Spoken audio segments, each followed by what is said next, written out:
Okay, and we are recording, so we can share this out when we are done. So welcome everybody who's present. I'm Des Ramirez, Community Engagement Manager at Columbia Land Trust.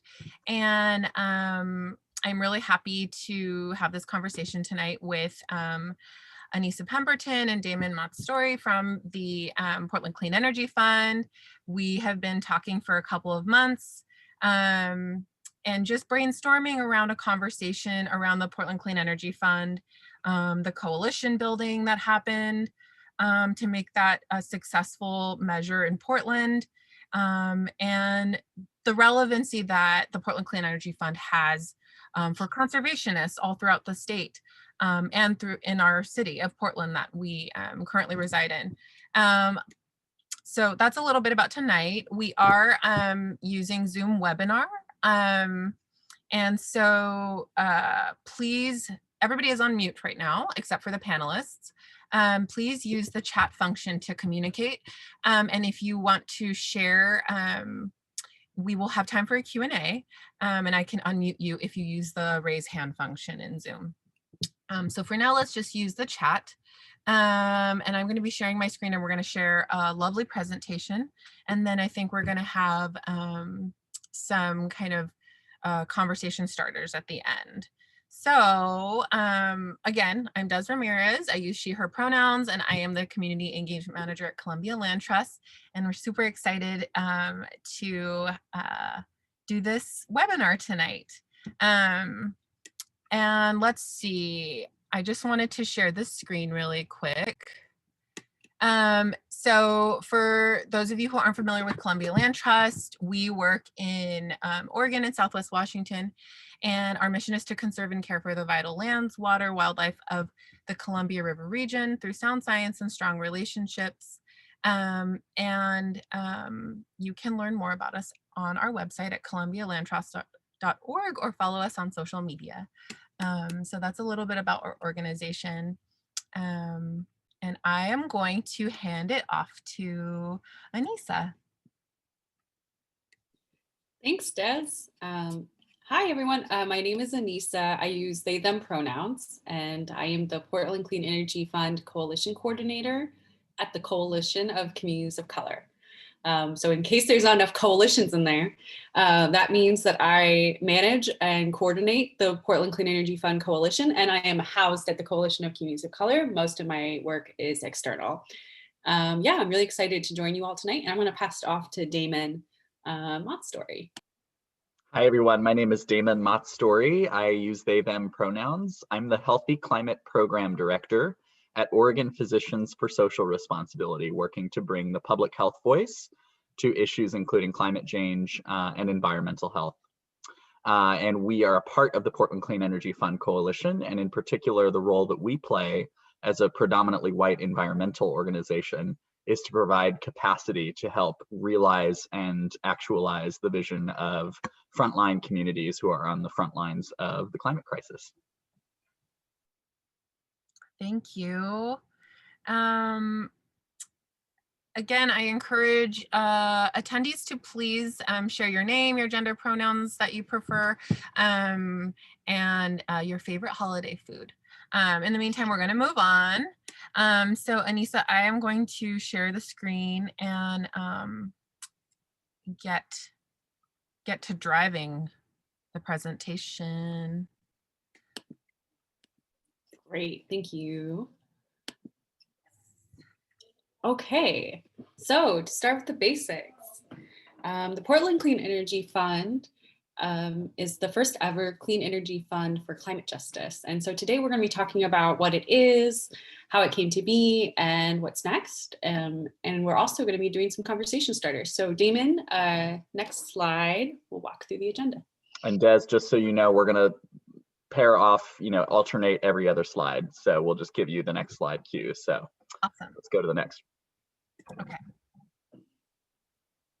All right, so this is going to be our rough agenda, and it's possible that with the smaller group, we may not end up needing to take the full 90 minutes. So we'll just, we'll be adaptable and flexible, but we're going to start with a roughly 25-minute presentation to share with you an overview and kind of in-depth look at what is the Portland Clean Energy Fund. And then we're going to go through a series of 3 different conversation starters where we'll have more of an opportunity to discuss and go deeper into some of the themes and topics that come up in our presentation. The first ones of that will be focused on what BIPOC leadership, that's Black, Indigenous, and people of color leadership, looks like in a coalition space. And then also going in a little deeper and taking a look at specifically how land trusts can look at the PCEF coalition as a blueprint for climate justice action. The second conversation starter is on why advocacy is a really key component of diversity, equity, and inclusion work. And we'll get to kind of flesh that out a little bit. And then finally, ruminating on a human-centered approach to conservation work, which is very near and dear to my heart as somebody who approaches environmental work from a human health perspective. And then we have reserved time for questions and answers.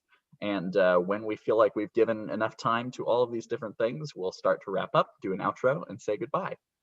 Next slide. On to you, Anissa. Yeah, so first we're going to watch a short little clip about what the Portland Clean Energy Fund is. So can you hit play, Des?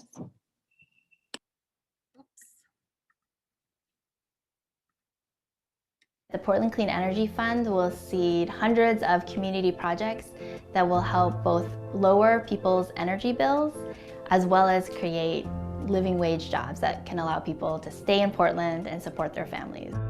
This is the first time that Portland has ever seen a coalition like this. I believe that the Green, Brown, Black coalition, what benefits that coalition will benefit all Portlanders. The false choice that big businesses try to present is that we have to choose between addressing the needs of our communities, such as good schools, affordable housing, and climate change. The truth is that we can work on both of those issues at the same time. This initiative shows that communities of color also are passionate about, committed to, and have a vision for a just energy transition. Okay, next slide. So we'll now go in depth a little bit more into what the policy actually is. And so the Portland Clean Energy Fund was established by a successful ballot measure passed by 65% of Portland voters in the midterm election in November 2018. This was a city ballot measure, which meant that anybody that lived in the city of Portland voted for it, and it's a Portland-only measure. It is actually the first ever environmental measure in Oregon history created and led by communities of color, but it won't be the last. Next slide, please. Yeah, and so on election night, we won by over 65%, nearly 2-to-1. I was a field organizer, and so I got the privilege of experiencing getting right off the phones at 8 p.m. and hearing that we won 5 minutes later. It was so amazing. And you know, I think one of the best parts of the campaign was that we had 80% voter turnout. And a lot of that was due to our campaign reaching out to communities that are normally not engaged in electoral politics or ballot measure politics. So we knocked on doors in a lot of districts and a lot of places that normally would not have been engaged, particularly communities that do not speak English as their first language, or our immigrant communities, or otherwise people of color communities. Yeah, next slide. The leadership of the coalition was very intentional. And so you can see here some of the logos of the groups that are on the Portland Clean Energy Fund Community Steering Committee. And the 6 organizations along the top there are the communities of color organizations that were really kind of steering at the end of the day. Those are the organizations that had the final say on strategic decisions and the overall direction of where we were going and how we were doing the campaign. So as you can see, that's the Coalition of Communities of Color. That's the organization that Anissa is based at, as well as the Asian Pacific American Network of Oregon, Verde, the NAACP of Portland, Opal Environmental Justice Oregon, the Native American Youth and Family Center, and then the 5 logos underneath of those are the high capacity environmental organizations that are predominantly made up of a white membership who lent strategic support, but also capacity to get the coalition running and moving. So these groups provided a lot of volunteer support and in order to help realize the vision of the 6 groups above.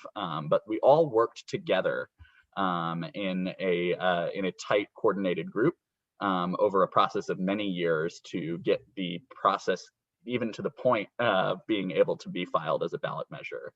Those 5 privileged capacity groups are 350 PDX, the Oregon chapter of the Sierra Club, the Audubon Society of Portland, Oregon Physicians for Social Responsibility, that's my organization, and Columbia Riverkeeper. So a lot of work went into the 2015, 2016, 2017 policy development and early coalition building phases. And that's when the measure was written. And then in early 2018, we were actually able to file the initiative petition with the city of Portland and start the signature gathering process to get it onto the ballot. You have to gather a lot more signatures than you actually submit because some of them get invalidated by the city and they only do a random sampling of the ones that you do submit. So we gathered 61,000 signatures so that we could make sure to meet that bare minimum 34,156 minimum threshold in order to get onto the ballot. We met that threshold, we surpassed it by quite a lot, and then that kicked off the ballot measure campaign season, where it was actually get out the vote time to actually convince people to say yes as they were marking their ballots on 26-201 with the ballot measure for this initiative. That's what 65% of Portland voters ended up voting yes for in November of 2018. Next slide, please. Really quick, before we go to the next slide, I just don't want to lose this thought. A lot of these organizations on this slide, Columbia Land Trust has a relationship with, and we have done some work with some of these groups with a goal of wanting to deepen the relationship with some of these groups and build longer term partnerships with some of them. And so going back to kicking off this presentation tonight, and we'll have time at the end to talk about it, but a big goal of this talk tonight is to connect,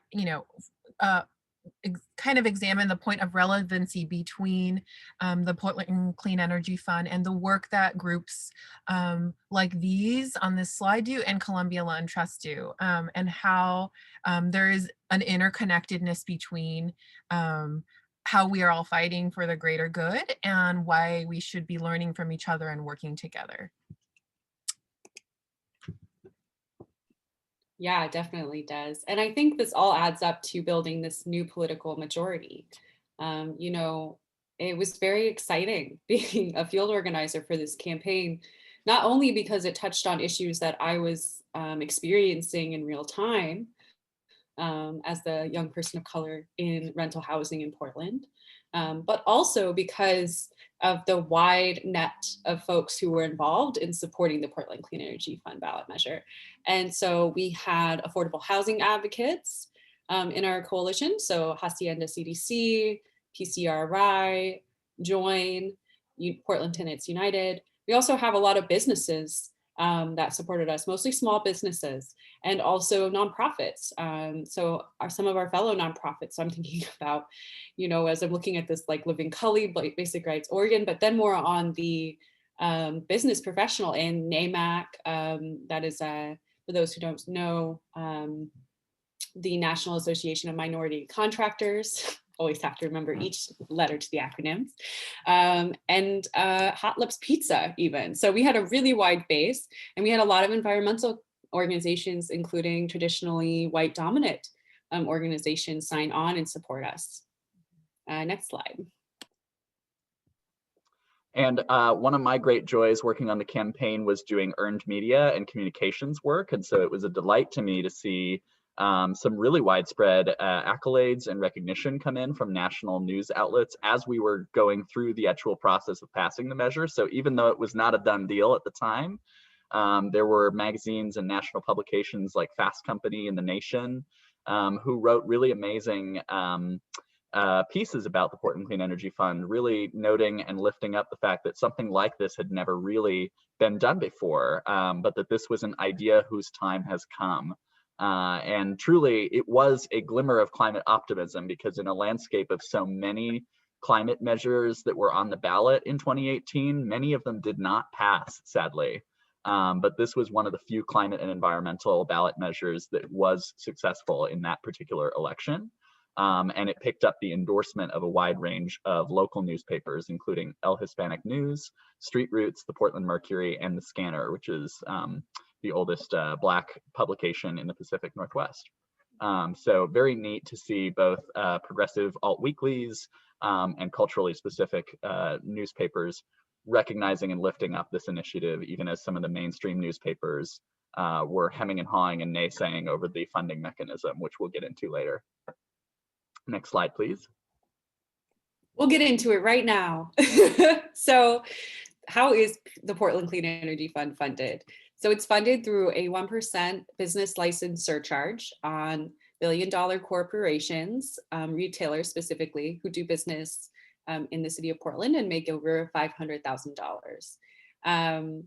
It only affects the largest corporate retail chains, and there are certain purchases by consumers that are excluded. So Damon, help me if I forget any, but I believe they are food, medicine, groceries, and utilities, banking, and garbage hauling and construction. Sorry, not banking, insurance. Insurance, that's right. Thank you. Yes.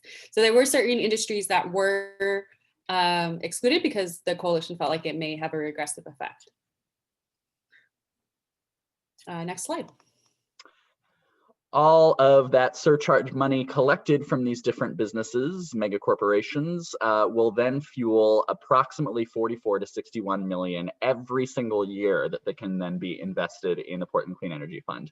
Now, I'm going to put an asterisk on this number because this could change depending on the ways that retail sales have been affected by the pandemic. We don't know exactly how much these corporations will have reduced the profits, and therefore, it may not actually generate this much money in the very first couple of years.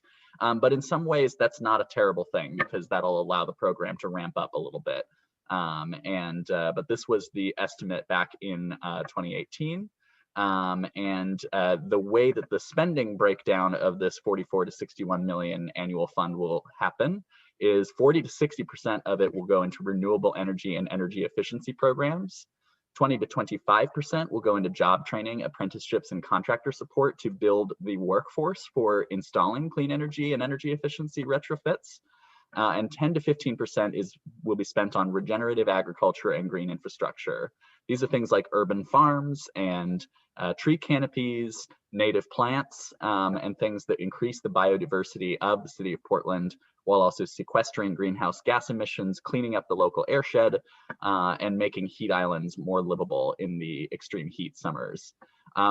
Thinking forwardly, we also made sure that there was 5% set aside for so-called future innovation.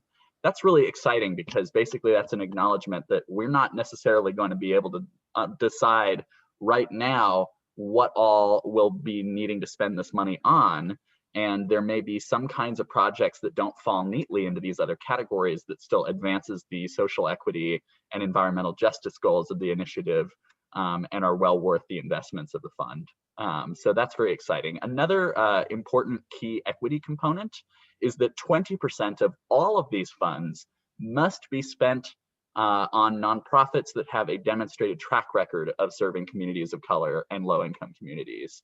And even above and beyond that, 50% of the renewable energy and energy efficiency programs must go towards low-income communities and people of color. And so that first blue part of the pie slice that you see there, half of those projects have to directly benefit people experiencing poverty and Black, Indigenous, and people of color in the city of Portland. Next slide, please. So obviously, administration is a very important part of running any sort of program at a city level. And so the PCEF ballot measure did lay out a plan for how to do this. So the city revenue division collects the surcharge from the designated businesses. The staff at the Portland Bureau of Planning and Sustainability have been hired to be the PCEF startup team. So if you look at that image on the left, the staff are the people kneeling on the bottom, and the grant committee are the folks standing at the top. That helps people. So the staff are there to help guide the grant committee, get them the resources they need, and make sure that they are able to implement the program based on the voters' will. So they can help them get legal analysis. If they need that support, they can help them learn from community-based organizations like ours, or they can otherwise help them get connected to the right folks. They also do outreach and engagement. The grant committee at the top really are the folks in charge of building the program. So this is a 9-member grant committee. In the ballot measure, there were certain requirements for folks to be represented, particularly from east of 82nd. As many of us know, east of 82nd is lower income. Often folks who are gentrified out of the city of Portland proper have been forced to move out to east of 82nd. And so we really wanted to make sure that folks of color were represented. Next slide. Yeah, and so one of the other important things here is making sure that that these teams, the volunteer grant committee and the paid Bureau of Planning and Sustainability staff who staff the PCEF program need to really be reflective of the communities that led and passed the ballot measure, and also the communities that are most intended to benefit from these projects. And so it's a very exciting, good measure of success that 78% of the grant committee are identify as Black, Indigenous, or other people of color. And 60% of the staff team identify as Black, Indigenous, or people of color. So that's really important because as we were saying before, those thresholds of 20% of overall funds and 50% of renewable energy and energy efficiency funds needing to be spent on frontline communities means that frontline communities really should be guiding the decision-making process on how to spend these grants. And so it's good to see that this is how this has fallen out. This is definitely aligned with the original intentions of the authors of this ballot measure. Next slide, please. So to dig in a little bit deeper into what kind of projects the Portland Clean Energy Fund could fund, for example, for renewable energy and energy efficiency programs, we're looking at solar energy. So this could look at like community solar programs. It could look like individual solar installments on apartment buildings. We're also looking at insulation upgrades. When I was referring to the experiences I had as a low-income renter in the city of Portland, a lot of my costs came from my utility bills due to poor insulation in my apartment. And then also more efficient heating and cooling systems. And then 50% of the projects in this category must benefit low-income residents and people of color. Next slide. The second largest chunk of the money will go to job training, apprenticeships, and contractor support. And as you may imagine, this is also very connected to why so many labor unions and trade associations were excited to endorse the measure in 2018, because this really provides a direct pipeline and of funding support for building up the clean energy workforce in Portland. Not just building up, but also diversifying the workforce in Portland that works on these issues, and making sure that really the full range of Portland's diverse communities gets the benefits of these jobs, because it's really an economic development opportunity. This is really an economic justice opportunity, in that a lot of the times having a really good, strong living wage, family supporting job in one of these industries can really help to lift people out of poverty and help them to develop long-term resilience in this city. Not just to climate change, but to all of the other stressors and issues facing them in their communities.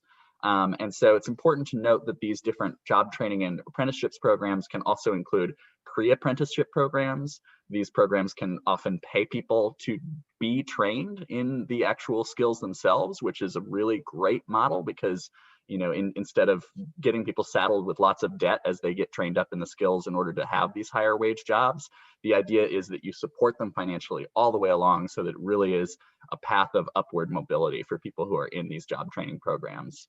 It's also worth mentioning that union track programs are meant to be given priority, but that there can also be good contractor support as well. So they don't have to all be union jobs. There can be a variety of different workforce development opportunities in this particular slice of the pie.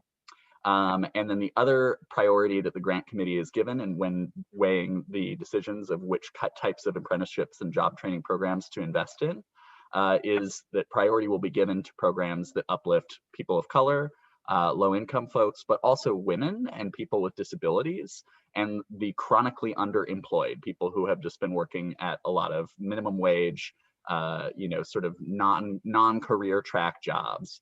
And that really is a core piece of the economic justice component of the Portland Clean Energy Fund, is getting people out of working dead-end jobs and into long-term family supporting career track jobs.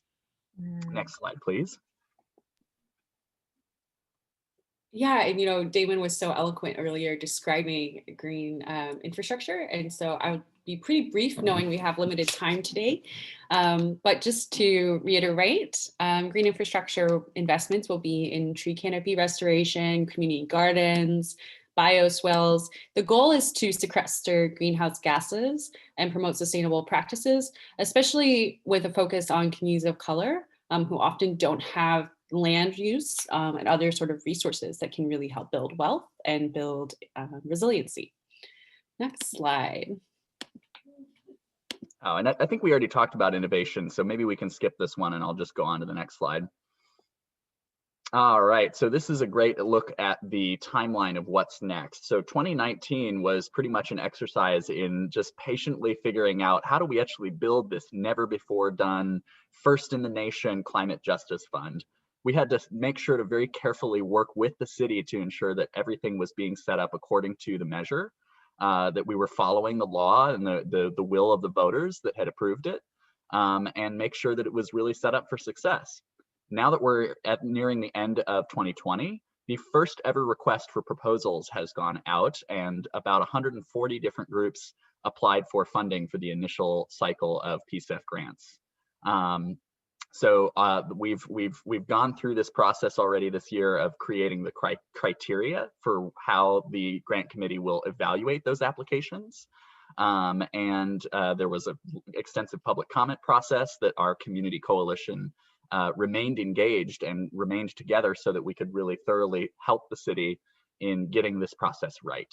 Now, grant review and awards are the next step. So this box all the way on the right-hand part of this slide here is where we are now. The grant committee is going to be making a slate of recommendations that will then go before Portland City Council for approval in early 2021. And the initial funding cycle is not going to be extensive. It's about $8 million. It's not going to be the full 44 to 61 million in this very first year, because they weren't working off of an entire full calendar year of tax revenue. But again, that's actually going to be probably pretty beneficial, because that means this is sort of a ramping up. The very first grant cycle will be a little bit smaller, and that will give a really good set of practice for the grant committee and the staff of administering these funds before it ramps up to the full amount of 44 to 61 million in the 2021 funding cycle. And so there's been a lot of work that's gone into all this, and our job has been to make sure that the broadest swath of community stakeholders has been able to voice their opinions and be heard in this process, with, again, priority given to Black, Indigenous, and people of color and low-income communities, to make sure that their communities are well set up to benefit from this measure as they were intended to. Next slide, please.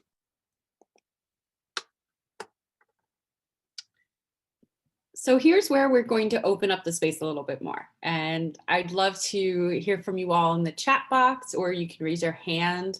And Des, I think, is going to keep an eye out to help us manage everything. I think Damon and I are going to have some thoughts first, and then we're going to open the floor for about 10 minutes and kind of listen and hear from you all. Does that sound good, Des? That sounds great. And a really quick technology question. I have not been able to look at if I look at the chat and I'm screen sharing, are you seeing my small window with the chat open?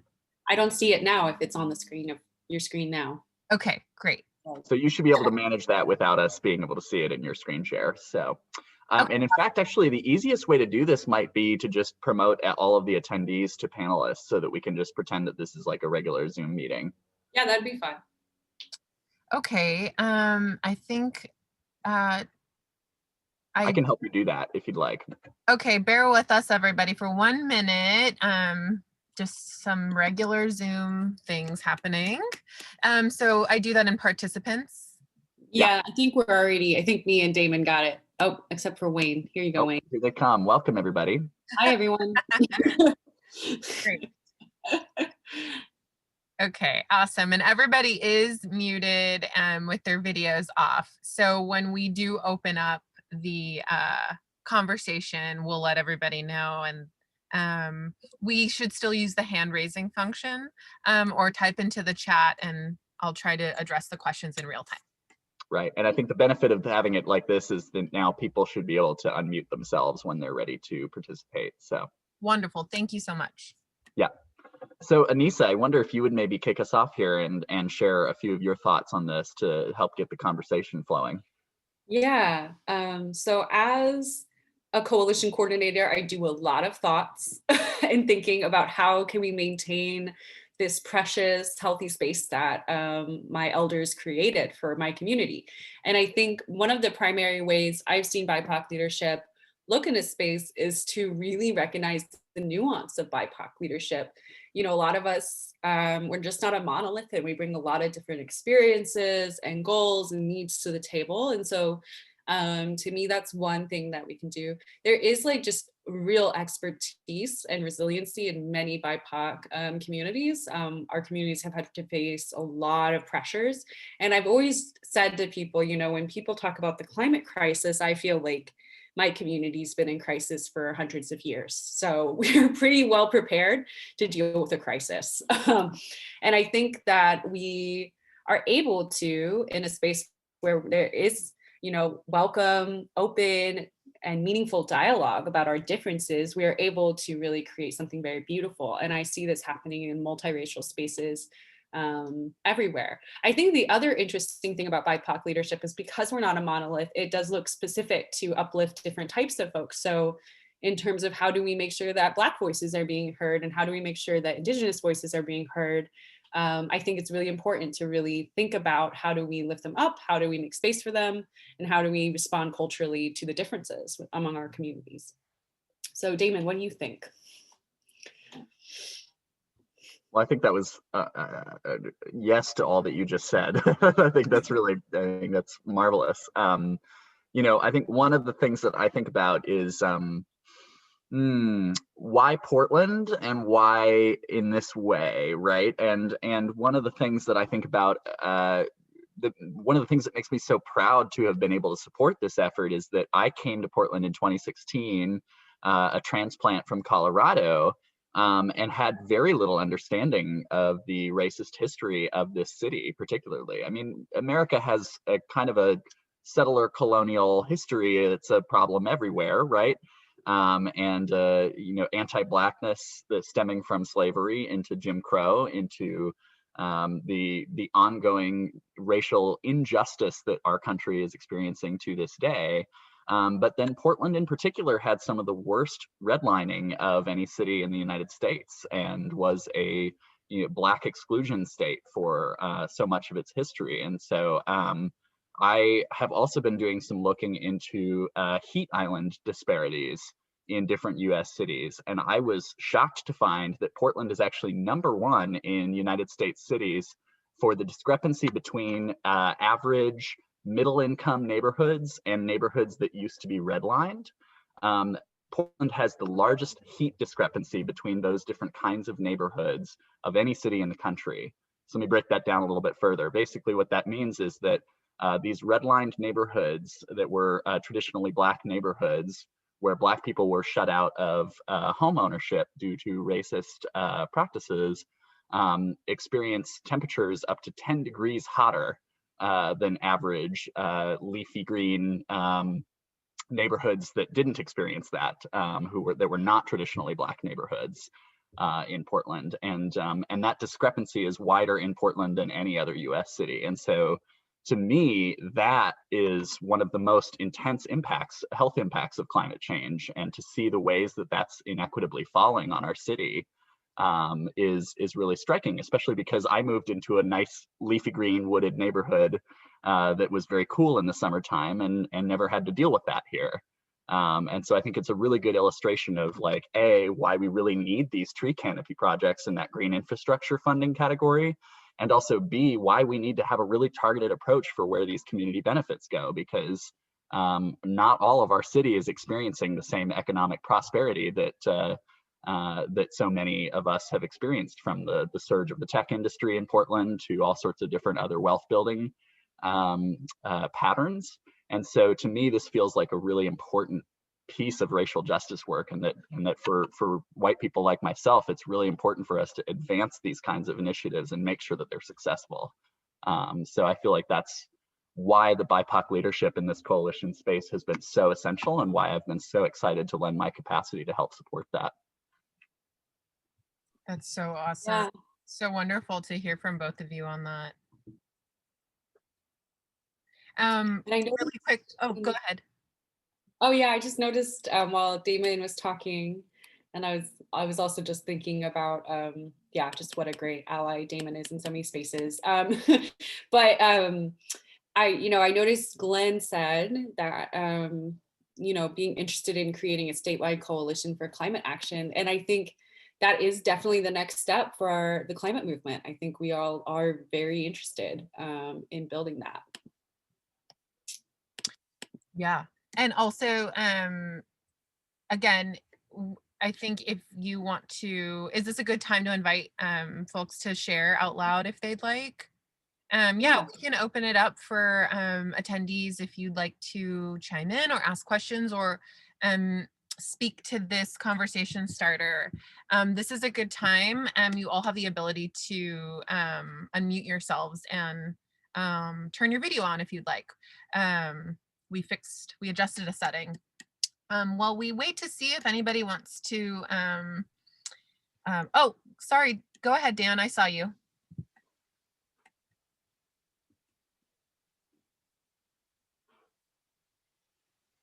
Okay, maybe not. Really quick. Who's there? Glenn. Hi, Glenn. Yeah, hey, I guess for me, what I'm not sure if this is exactly answering the question of what BIPOC leaderships looks like in the coalition space, but and I think about the work that the Asian Pacific American Network of Oregon is doing out east of 82nd, and the I don't know the statistics on it, but my impression is that must be a heat island out there, and just really seeing how some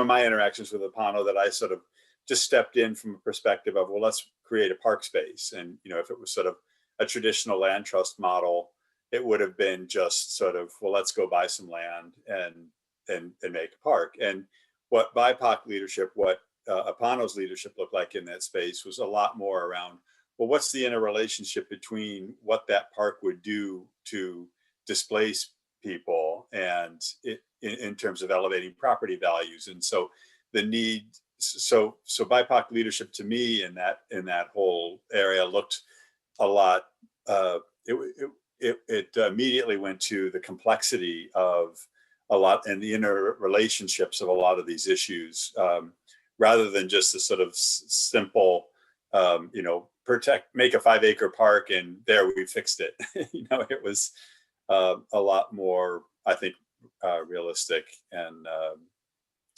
anyway, that's a reflection.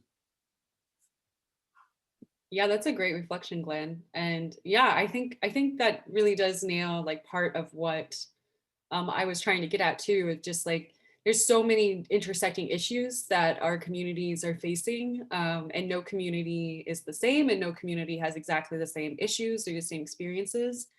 And when we do fight for solutions, how do we make sure that they're just solutions? And we can only do that if we definitely have solid leadership at the table, and folks who really understand what their communities need and what the complexities of the issues are.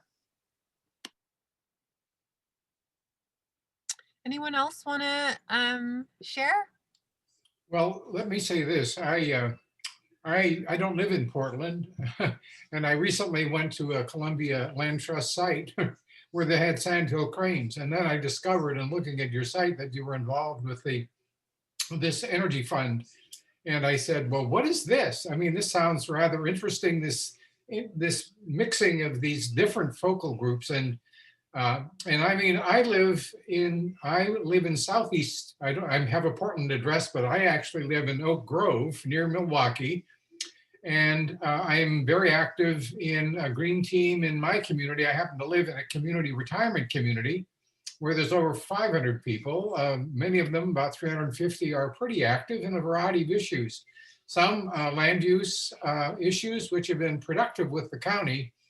But also I have another foot in Southwest Portland in the Beaverton area, where I'm working with the Climate Change and Environmental Justice Task Force in my church, and I'm working with them on doing some things about the Oregon Climate Action Plan. So the big question that continues to come up for me is that I hear about how do organizations that are committed to deal with in the environmental justice is sort of more of a high sidelight more than a reality, because we look more at climate action than we do at environmental justice. So it's the question is how do we link? How do we find out? Because I live in a community where, even though I'm on a high end, I mean, we have a lot of people here that have money, but our immediate community, we have a school district and schools that have many, many, many low-income families. And my question is how do we relate to these people, and how do we relate to our broader community? We have coalitions. We have coalitions with 5 other retirement communities across the area, and they all have green teams. And they're all interested in moving on these fronts, and we're wanting to get educated and move forward. And I think that it's possible. The more links we can make, the more friends we can say hi to, and not use just sort of some face out there somewhere, the better. So from my standpoint, I see this as a way to think about. I mean, because I don't have any immediate answers for anything, but I'm deeply impressed with the work that has gone on, highly professional, just fantastic work that you moved forward with, and I commend you wholeheartedly for the kind of things that you've been doing. So I don't know that I can support you directly because I don't live in Portland, but I certainly hope that your work expands because I think it's needed around the entire state, with all people. And so thank you so much for this event today and meeting new faces from the Columbia Land Trust and the Oregon Physicians. I'm really happy about that. I don't know anything about the Coalition for Communities of Color. So thank you for being there so I can see a new face. Yeah, and that's a great question in terms of like, how can you get involved? And I would say that there's a ton of really great organizing groups that I would suggest reaching out to and getting organized with, particularly I would say in terms of grassroots organizing, and Damon may have suggestions as well, but 350 PDX does a lot of grassroots organizing, very distributed grassroots organizing, and that's where I came up in. So I'm always plugging them, but they're really great. They're really great. So maybe you can connect with them. Their volunteer coordinator is this British guy named Chris, and he's pretty friendly. Thank you. I do already connect with 350 PDX. We support financially. Also, I have friends in Washington County and someone that I've really depended on and have actually found resources through. And I do some Zooming. Now that we can Zoom, I can actually attend their meetings. So I feel good about that. Yeah, and their city county watchdog team helps out with PCEF if you're interested in PCEF specifically. And Wayne, thanks for the nice words. And I do want to just, since this has come up in a couple of different spaces, I do want to just make a quick plug for the fact that many of the same groups that were key leaders in the Portland Clean Energy Fund effort are now pushing forward to the 2021 Oregon legislative session to pass a package of bills called the Clean Energy Opportunity Bills. This campaign is going to be focused on 3 different initiatives. A 100% clean energy standard for the state to get to 100% clean energy by the year 2035. And then number 2 is an energy affordability bill to allow our Public Utility Commission to to give low-income households energy rate discounts to relieve the burden of high utility bills on the lowest income earners in the state. And then a healthy homes bill that would create a new grant program at the Oregon Health Authority for energy efficiency retrofits to help homes become more resilient to heat and wildfire smoke, as well as mold, and reduce energy usage. And so those 3 bills are really exciting, and I think are hopefully going to kind of bring together the same kinds of collaborations that we saw in Portland, and try to bring this same BIPOC-led, equity-centered model for climate justice and clean energy to the statewide. And so I'm really hopeful for that. And many of our same groups, including my organization, Coalition of Communities of Color, 350 PDX, et cetera, are all going to be engaging in that in a pretty major way. So hope to see many of you there as we're doing that work. Yeah, we're excited. That's exciting. Well, maybe we can go on to the next slide. Yeah. Oh, this is a good question. Aurora, do you mind if we get back to your question during the Q&A? Thanks. Because I definitely want to answer that. So yeah, the next conversation starter we have is, why is advocacy a key component of DEI work? And when we were talking and prepping for this conversation, we talked a lot about the history of land trusts, the ways that land trusts have engaged in the past, and sort of the tricky situation land trusts are in now, as we kind of move into a progressive period of time where we know we really need to hit some climate goals. And we know we also have to meet the needs of racial justice.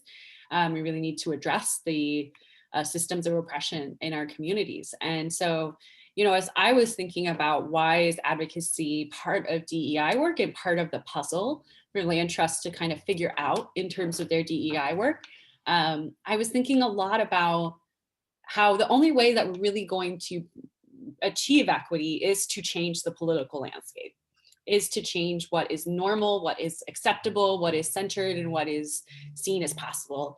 And so part of what made PCEF so exciting for me when I was younger and currently and almost all the time is just that it really changed the way I viewed what was politically possible, and it made me dream a lot bigger. And it really started to integrate with my DEI work when I was an organizer at 350 PDX. I was in charge of doing a lot of the equity work there, and it really helped inspire my volunteers and the folks that I worked with to see how our DEI work was not just discussing complex race theory in our meetings, but really was about living and breathing and understanding it and building it into our advocacy every day. And I'm still so inspired by the work that I did there, but also that with all those other folks, it was so amazing. But also I'm really excited about the future for land trusts and how, we can all work together to build a more just future.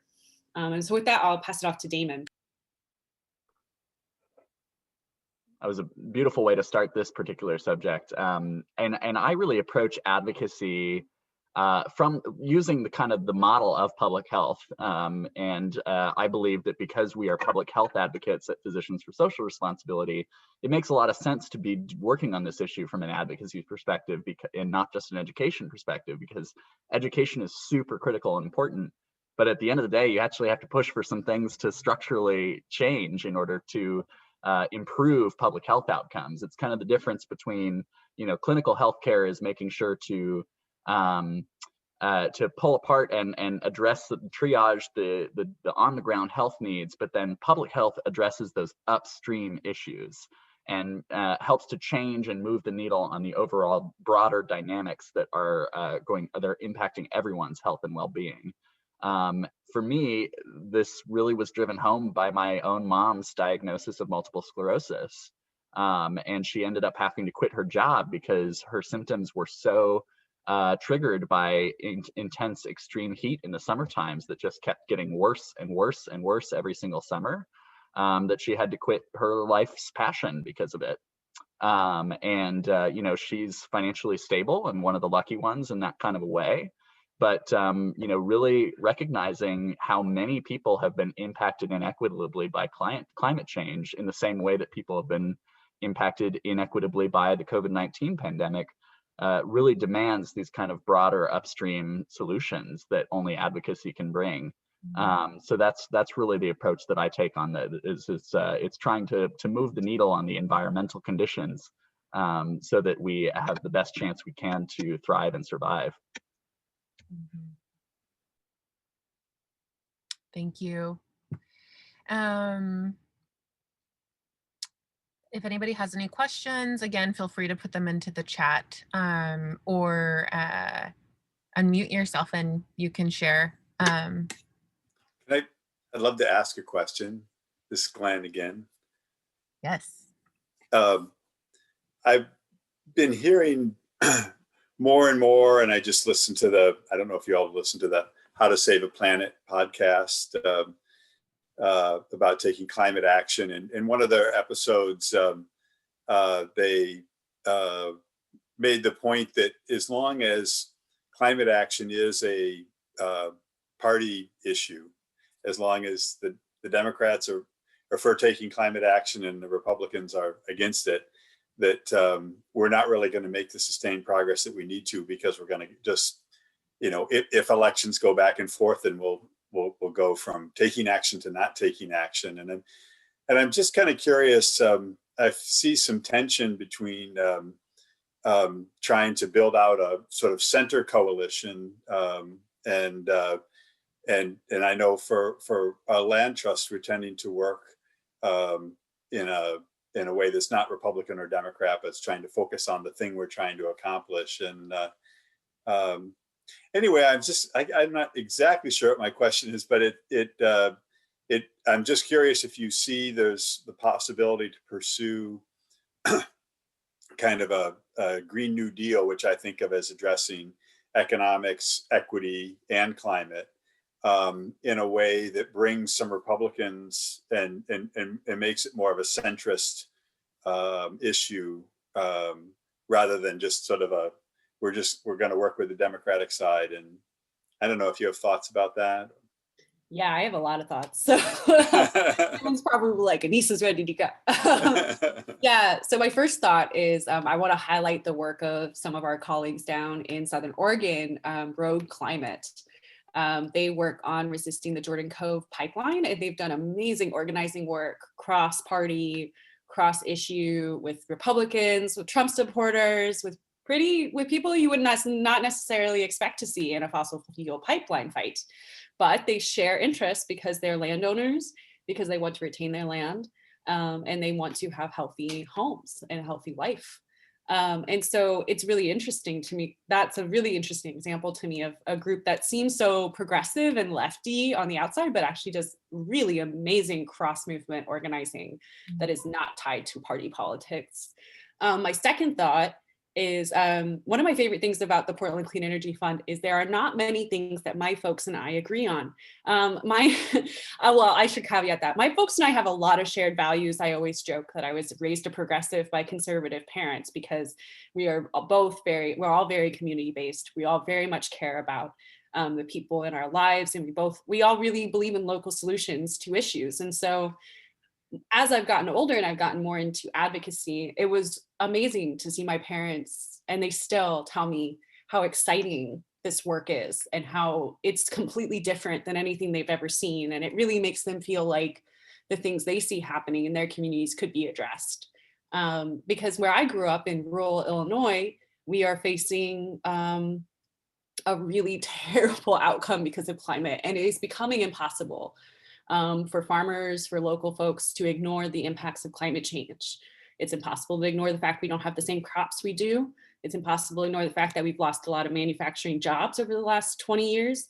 It's impossible to ignore that racism is increasing and hate violence is increasing. And so from my point of view, as someone who grew up in a rural community and my parents listened to Rush Limbaugh every morning, a very conservative household. I actually believe at the end of the day that our values could pull us through. But I also believe that progressives need to believe in our vision and we need to hold on to our vision, and we need to know that our vision is in the interest of everybody. And so at the end of the day, I want to work with folks. I believe in the possibility of working with folks. I believe in our shared interests.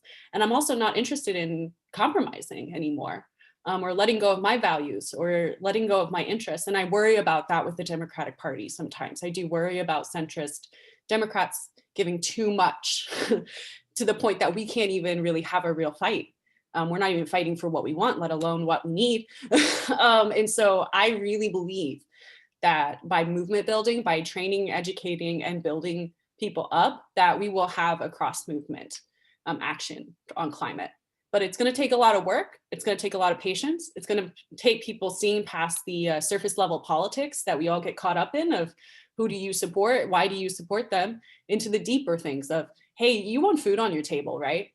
You want to be able to pay your utility bills. You don't want to have to worry about your immigration status. We're going to have to get to that to really work on what the core needs of the American people are. Sorry, I've got a lot of opinions on that one. Oh, thank you. Thank you.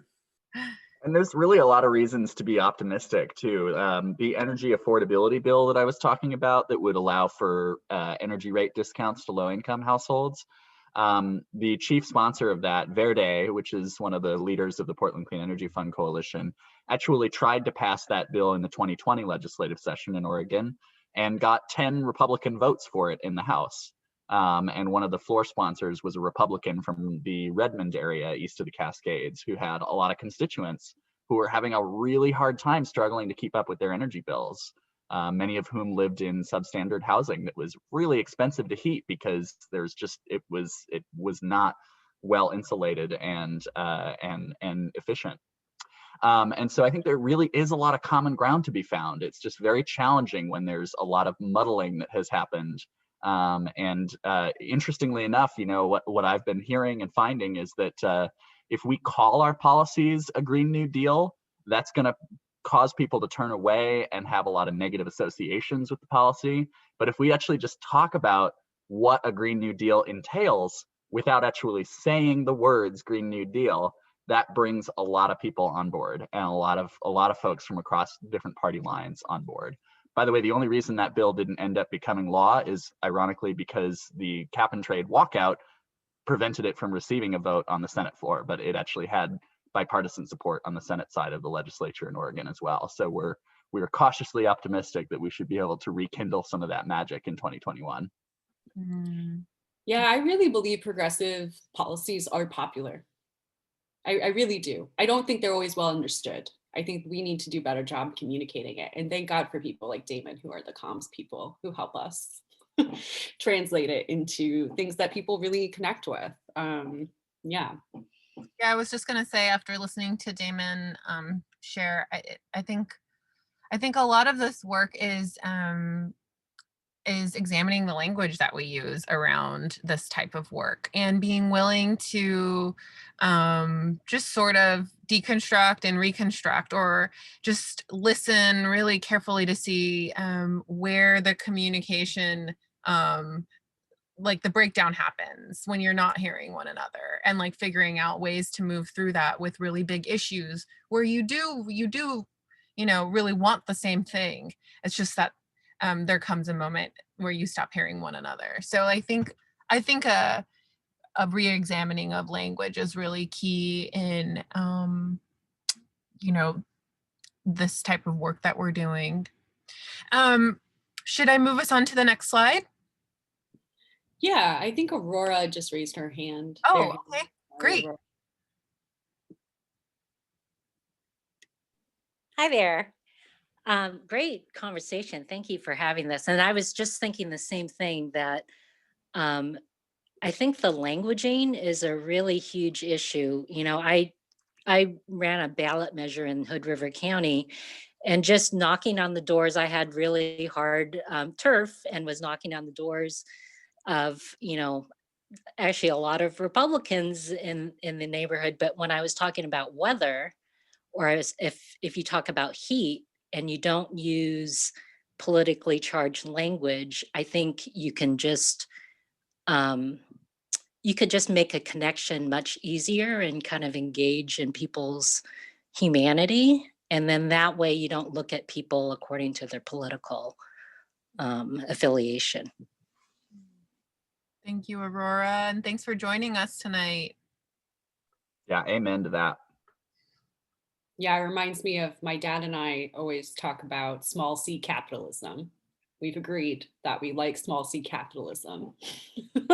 And so that's how we refer to the type of state that we would like to see. Well, I get it. Okay. Yeah, local capitalism. I mean, that's not really my language, but works for him. Yeah, let's try the next slide.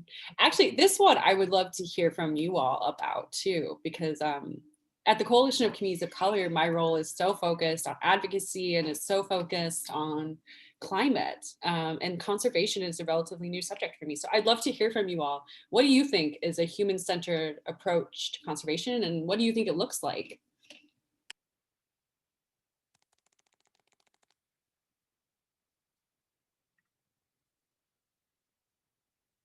Don't all go at once. You know, and Damon and I can fill the airtime if we need to. I don't want to dominate. I'm happy to share. This is Glenn again. I don't want to step on someone else though. If they no, we're okay, hearing from you, and I have some thoughts I'd like to share. Also, I was just giving attendees a chance. My human-centered approach, for me, I don't know, the life philosophy, I guess, that I was raised with was very earth-centered philosophy, and one in which human survival is tied to the survival of every other living thing. And so I guess for me, the human-centered approach to conservation is completely tied to conserving every other living thing. You know, that it's not an either or, it's completely inseparable. And that, you know, the water and the land and, you know, we depend on other living things in ways that we cannot even, we don't even understand. And I'm really moved by so many of the indigenous creation stories that are, come from that same, or what I see as being that same sort of starting point of saying that, you know, when humans came to the earth, they, you know, for some of them, for some of the indigenous stories that as I understand it, it's just that there's a deal that was made that humans have to really make a commitment to care for all other living things, and that if they do so, then humans themselves will be cared for. So I really see it as that kind of reciprocal. That's for me, that's what a human-centered approach looks like. Thanks, Glenn. Aurora, go ahead. I think it's kind of a nice segue, you know, because I think what Glenn just said with reciprocity, I think just engaging in conversations about reciprocity, you know, and just living in a rural area where so many people have been engaged, you know, some of the older folks who live in this town, you know, have made their living through extraction methods, whether it's, you know, from the timber industry or, you know, whatever, or fishing. And so even just the term human-centered approach, I'm a little uncomfortable with, because I think that we've done so much damage to this earth and haven't thought about relationship and reciprocity with, you know, the trees and the, you know, I'm going to get all tree huggy on folks here, but it's just that, yeah, I'm just kind of struggling with human-centered, because I think that's how we kind of got into this mess that we're in, that we're not thinking larger scale, if that makes any sense. Yeah, I definitely hear that, and I appreciate you sharing that. I think that when we say human-centered, I think right now I'll speak broadly, and share my perspective on work that I'm sort of at the forefront of doing in conservation at Columbia Land Trust, and also just in the conservation movement, both locally and nationally. But there is a really big call for, I think there's a really big call out for conservation to acknowledge the communities that it works in, to not just look at conservation like this, to not just think about conservation through a landscape lens and through a wildlife and species lens, but to also see the people that live on these lands that we're conserving, and the communities that exist in these lands that we're conserving, and get a better understanding of how conservation work impacts them, both positively and negatively. So again, perfect example of how finessing and adjusting language around work that fuses conservation and people. So that sort of was the background on this question. And that's a big goal that I would say Columbia Land Trust is really trying to wrap their arms around and understand how to move forward on. Is we conserve quite a bit of land in all throughout the Columbia River watershed, and there's a lot of people that live in these lands, live amongst these landscapes that we're working in, both rural and urban. And it's not just landowners, it's communities of color, it's immigrant communities, it's low-income communities, it's all kinds of socioeconomic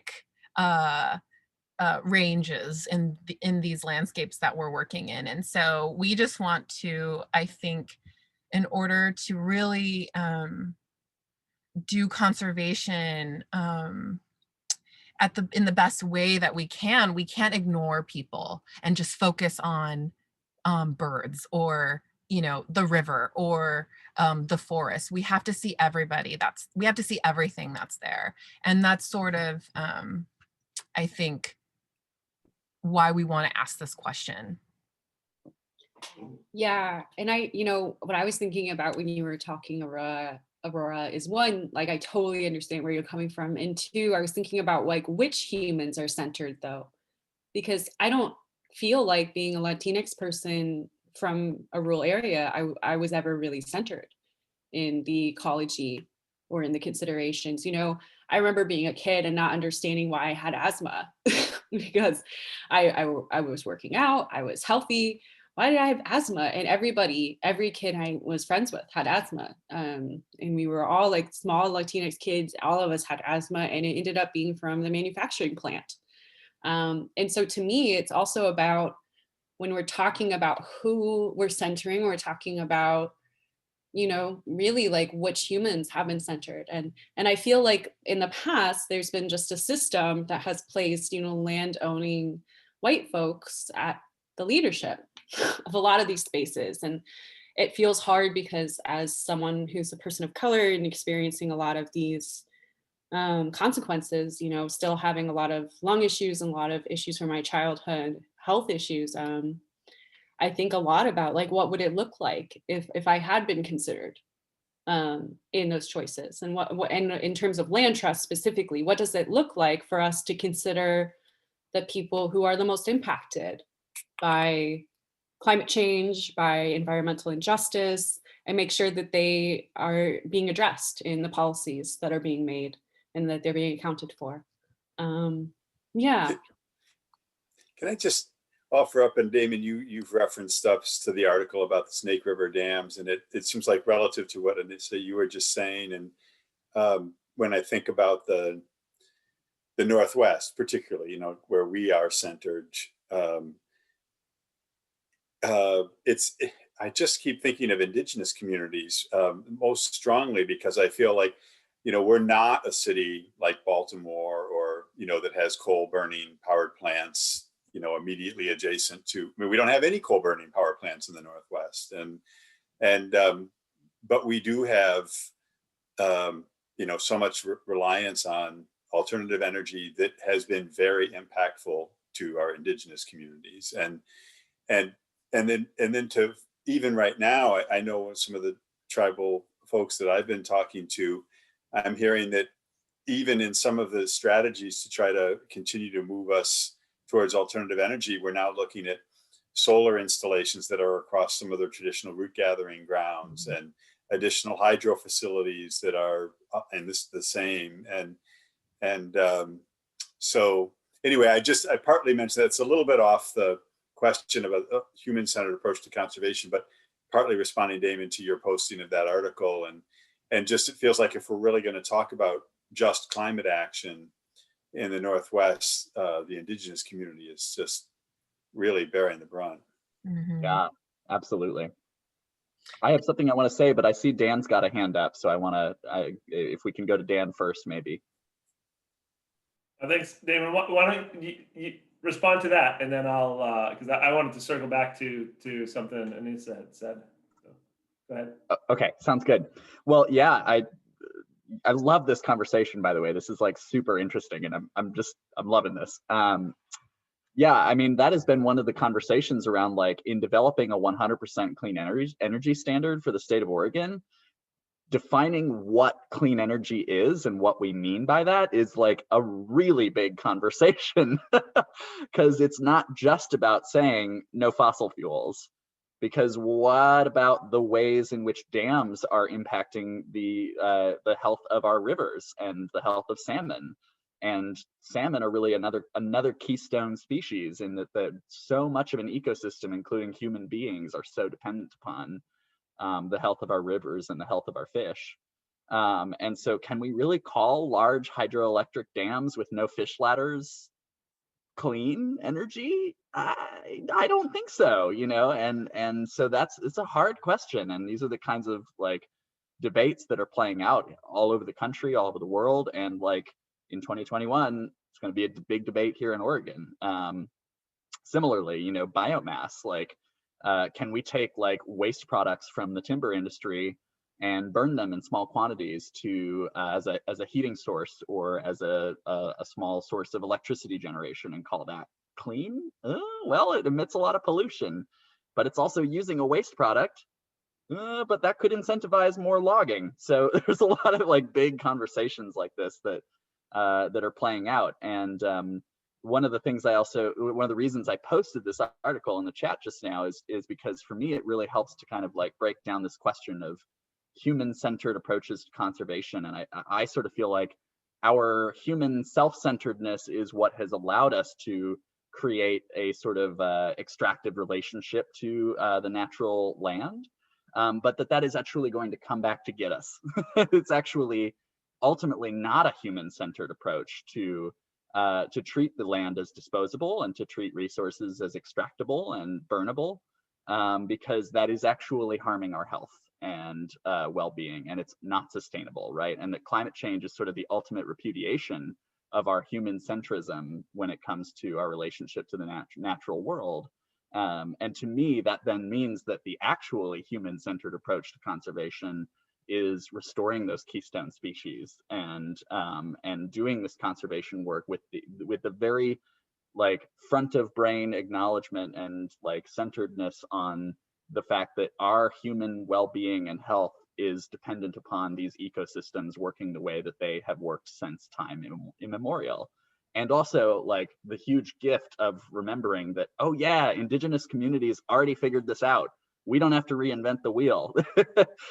For many hundreds of thousands of years, there were communities of human beings that lived in right relationship with this land and lived healthy, productive lives. And so that is something that brings me a great deal of hope and encouragement.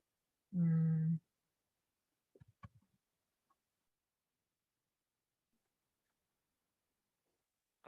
This is Dan. I just thanks so much for that, and thanks for this. This is a super interesting and kind of rewarding discussion for me to listen in on. When I think about human-centered approach to conservation, it's I guess I feel like even just in this conversation, my thinking on it has evolved a little bit, and listening to Anissa and Des and Aurora talk about this, and Damon, you as well. And I feel like that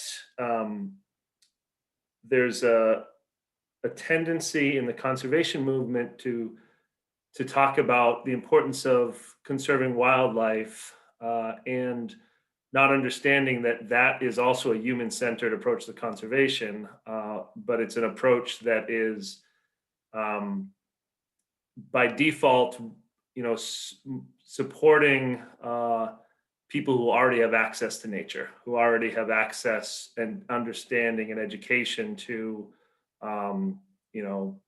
what are the endangered species that are in our area, and have means to go out hiking in wilderness areas and things like that. So I guess personally, I feel like there is, maybe we can work together on some language that breaks down a false dichotomy between human-centered or wildlife-centered, because I think the reality is it's sort of like wildlife-centered just normalizes the white, probably mostly male approach to conservation of, we need to protect the things I have access to from other people.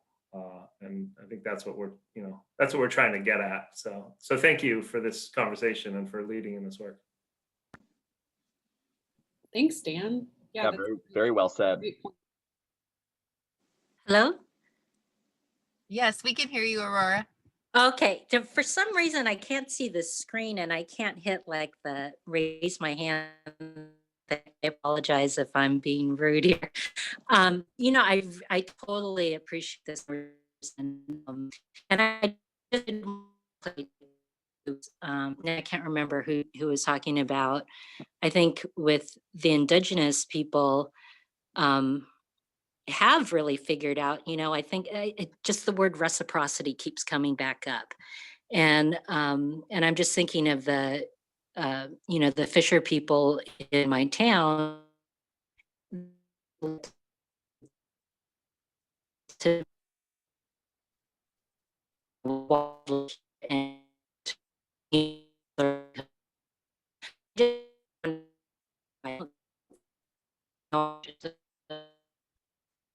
I think we're losing the sound from you, Aurora. Oh, okay. Oh, there you are. You're coming in clear now. Yeah, it's the mountains here. But I just wanted to clarify. I think it's just like when we don't see conservation that could be right there in Portland, in people's backyards, or it's just like there's something about connecting with the natural world, and which is, I think, really connected with, if we are more connected with the natural world, I think that there would be, we would have more green spaces in the area of and that all of the they want more green spaces, and it was frustrating because they're pretty, and for not only the my students who were in the BIPOC community, but I think it's a social class issue.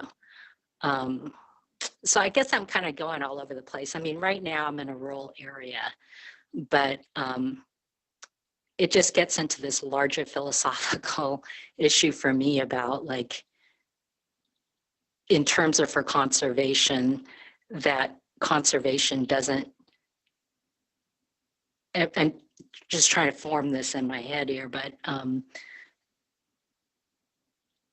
I just have this, like, there's this idea of, like conservation going out and going hiking and protecting, wildlife and all of that. But there just seems to be a disconnect for folks. And my overall question is, how do we reconnect, or how do we connect?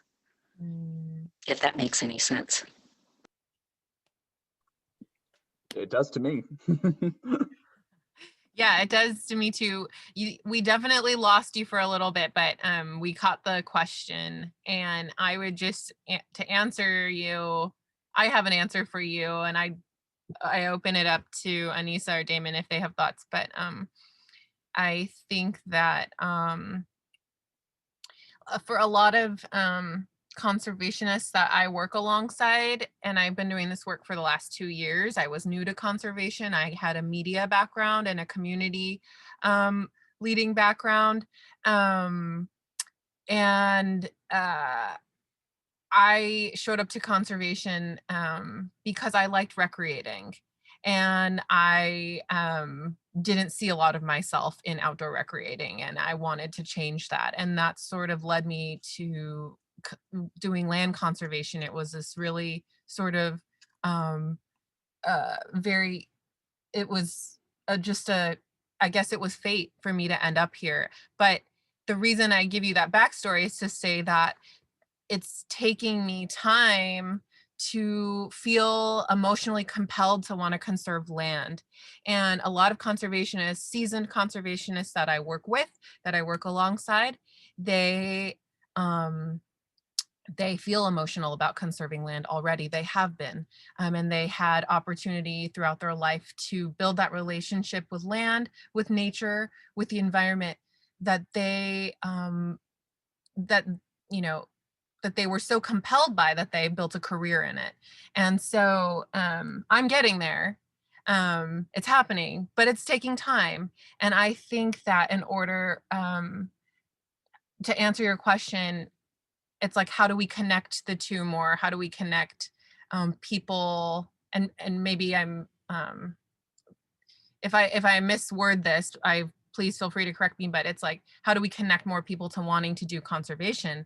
And for me, it's getting them to feel the way I do about it, getting them to feel emotional about it, getting them to go on a hike at a piece of land in the gorge and feel like stirred by what's happening out there, or seeing the water sparkle, or all these magical things that can happen while you're experiencing the environment. And I think for BIPOC, something that's really getting unpacked right now in conservation and the BIPOC community is that BIPOC have this, a lot of BIPOC identify already that they've had this ancestral connection to the land, and they haven't had a lot of opportunity in their life to embrace that because they've had to work, or they had to be the first generation college student, going into business, and all of these social factors that impacted that relationship to nature, to land, to environment, to recreating. So right now, I think conservation is really going deeper on the different ways that people are connecting to the environment and why, and how does that serve this greater fight that we're all in, to protect it and to participate in climate action and to speak up on social injustices that impact our work and intersect our work. So that's sort of, those are my thoughts on your question, is like, how do we connect the two? And I think it's layered, and it's a slow burn. It's going to be one. Yeah, I totally agree, Des. And I really connect to what you were saying about not feeling connected to the land, And I'm a relatively privileged BIPOC person because my father is white. And so I got some generational wealth support when I was a child. I didn't inherit any money, unfortunately, and I won't inherit any money. But I know that even for me, with that sort of access to being able to travel more than a lot of my peers and able to go around the country, I didn't really see nature until I was about 15, and I came out to the Pacific Northwest and spent time with my godparents. And not just time with my godparents, but actually time in the woods. It was the first time I had ever gone out to the woods and camped. And it was the first time I really felt connected to it. And we had always had a garden or other options. But at the same time, I felt like it's really interesting because in my family, we were fishers and shrimpers, my mom's side of the family. And, we have lost our connection to the land. It's illegal for us to fish and shrimp in our own territory, in our own ancestral lands. We're from southern Texas, and my indigenous ancestors are from southern Texas.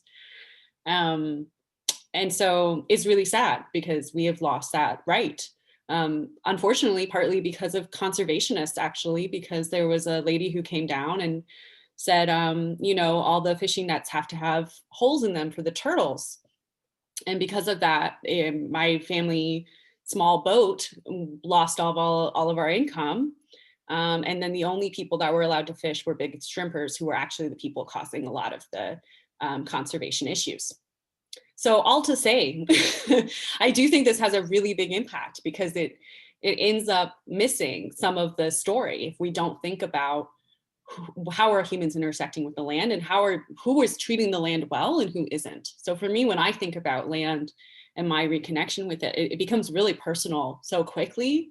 And I agree with Des. I think the more that we can help people, especially BIPOC people, feel emotional and connect with the hurt and connect with what's happened to us, the more we're going to be able to connect with conservation and feel like it's really part of our battle too. And I also wanted to add that climate is very supported by BIPOC. Climate issues are very supported by BIPOC. BIPOC show up for climate. Latina women are the most supportive of climate action in the country. And so I also mentioned that because I think sometimes we don't give BIPOC our due for the environmental and climate work that we're already very involved in and very invested in. Not to say you weren't, Aurora, but just to add a little bit of a layer to that.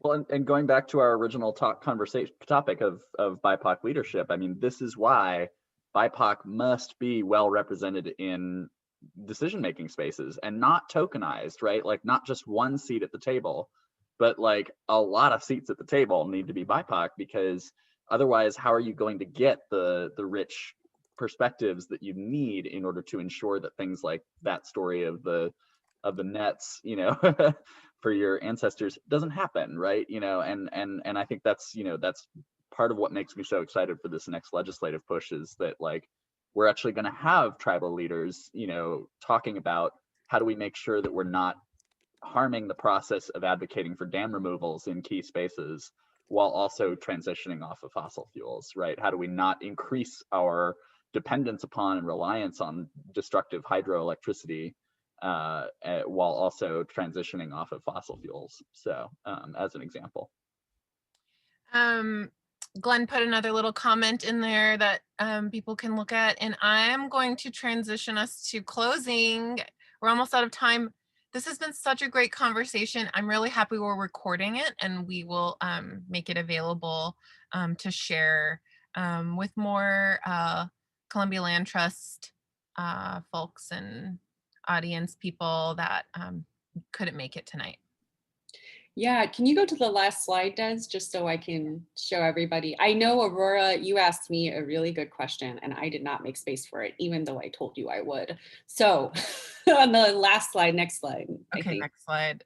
Here we go. Is my email address. I'm happy to answer that question. I'm very sorry, Aurora, about that. I got caught up in the rich conversation we were all having about human-centered conservation. So please reach out if you want to learn more about the Portland Clean Energy Fund. Some of the ways you can get involved is also following us on Facebook, Twitter, Instagram, all that is there. We're on social media. And then you can sign up to receive our email blast as well. And then the last thing I want to mention is that if you're interested in getting more involved in climate justice work and you want to kind of do it in your volunteer time, or get trainings or other things, please consider volunteering from one of our coalition member groups. We're all rad. We're pretty fun to hang out with. So we appreciate your attendance. So thank you so much. Thank you, Anissa and Damon. I'm so happy we made this happen. And I know that our attendees really appreciated hearing your voices and perspectives. And I love doing a webinar with you because you do the awesome sparkle hands when you agree. Okay, so I'm gonna close this out. Thank you everybody for joining, and it was thank you. Thank you. Have a good night, everybody. Bye-bye. Thank you so much for having us. Bye.